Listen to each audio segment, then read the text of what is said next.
Hey guys, welcome back to the Laid Back Homestead. I'm Crystal, and today I am tackling a huge problem, aphids.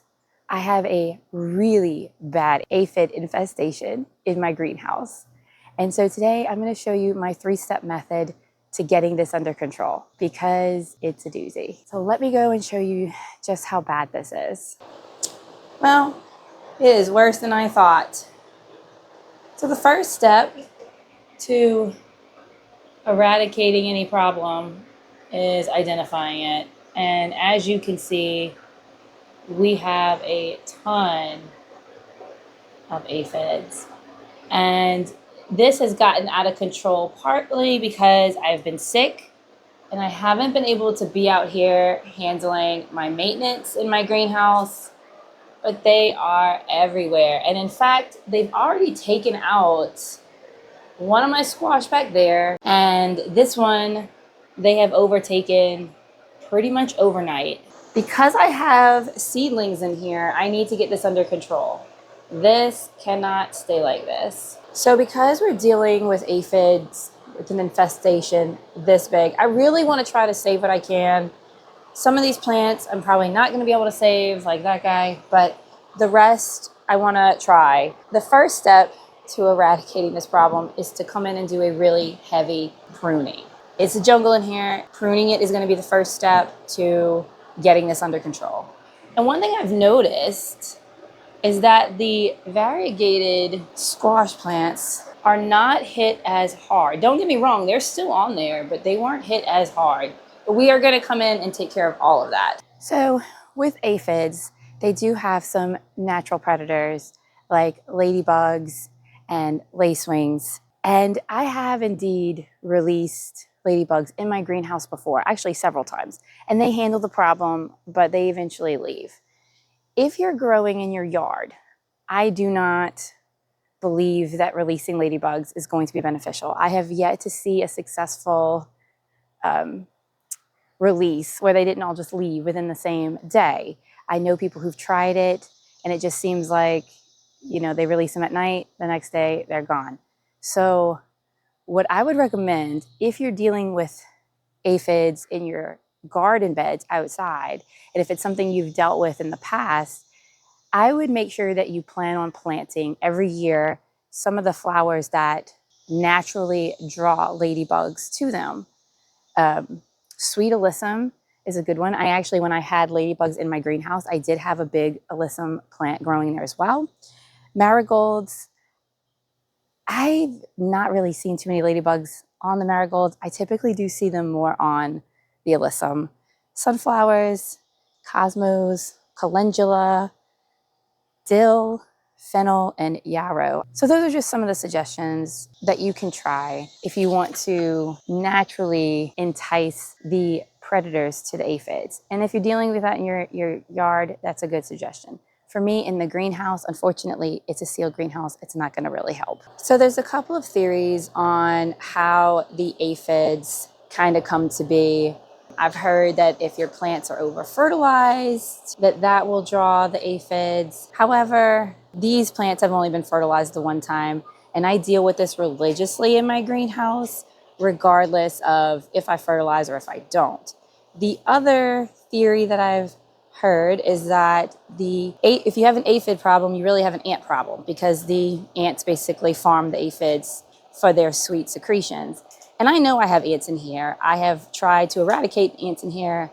However, not much has come of that. So we are left with our 3-step method. Step number 2 to eradicating the aphids in my greenhouse is my hose. So what I'm going to do, I'm going to show you. I'm going to blast as many of them off of the plants that I can. This is going to kill them pretty much instantly and will help to drastically get the numbers down. And I'm going to show you how hard we pruned. So you can see just how many are still left on the plant, even though we've done a really heavy prune. And this is where it's just one of those things, as gross as it is, you just got to get in there and start blasting them off. If you don't take care of your aphid problem, they will kill your plants. It will happen, especially as you can see if they're on the flowers like this. When they're on the flowers, it will cause like the flowers to drop before they even open. So if you've noticed that happening, make sure you inspect your plants really well. Just gonna use my fingers, get in there and get as many off as possible. Now you can use different settings. I have a fancy hose, so I can use the jet setting too. But you gotta be careful with the jet setting. You don't wanna hurt your leaves or damage them anymore. So it's almost better, in my opinion, put it on shower and use your fingers to help get as many off of there as possible. I'm not sure if you can tell, but I've done a pretty good job of cleaning off the leaves and saving the flowers that I could. So now I can move on to phase 3. And I did go ahead and do this to every single plant that we have left standing in my greenhouse. Step number 3 is to spray.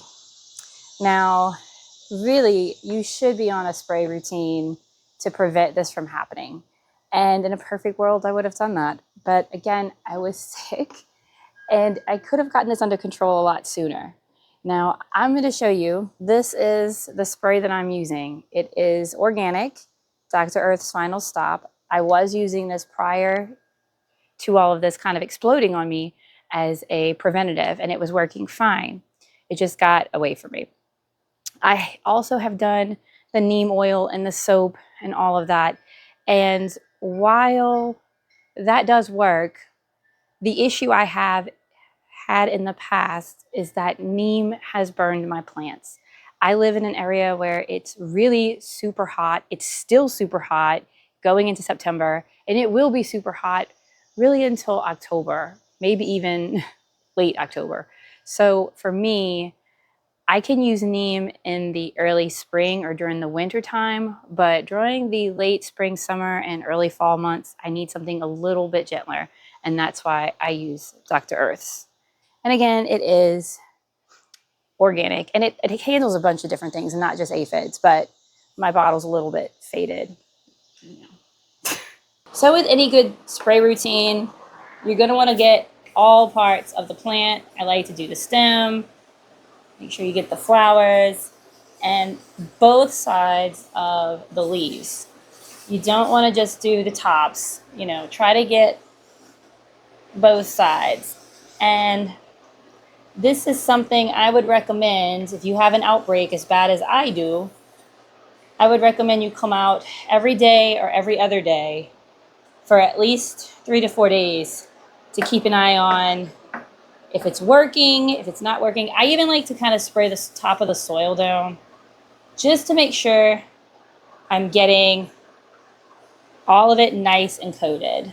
And just a little cautionary note, always do a test spray on your plants before dousing your entire plant, especially if it's a new spray to you. I've used this spray 1,000 times. I've used this spray on these plants, so I know it is fine for me in here and will help get this under control.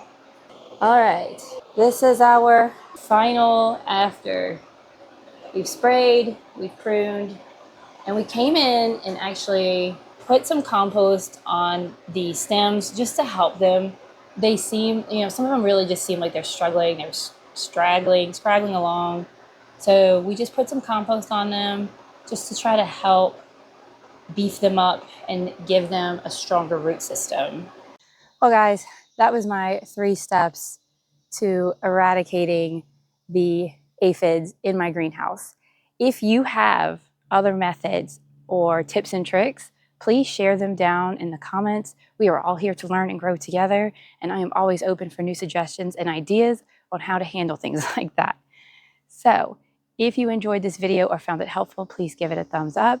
And if you're into gardening content, go ahead and subscribe. And until next time, stay blessed.